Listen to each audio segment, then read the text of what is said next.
Celebrate the moments of colors. KMT Silks, Perinthalmanna, Kottakkal.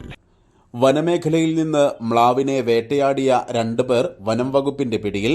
Karuvarakundu തരിശ് സ്വദേശികളായ സ്രാമ്പിക്കൽ ഗഫൂർ, തെക്കത്ത് നാസർ എന്നിവരെയാണ് Karuvarakundu forest station ഉദ്യോഗസ്ഥർ അറസ്റ്റ് ചെയ്തത്. മാർച്ച് 4-നാണ് കേസിനാസ്പദമായ സംഭവം നടന്നത്. അട്ടപ്പാടി വനമേഖലയിൽ മ്ലാവിനെ വേട്ടയാടിയെന്നാണ് കേസ്.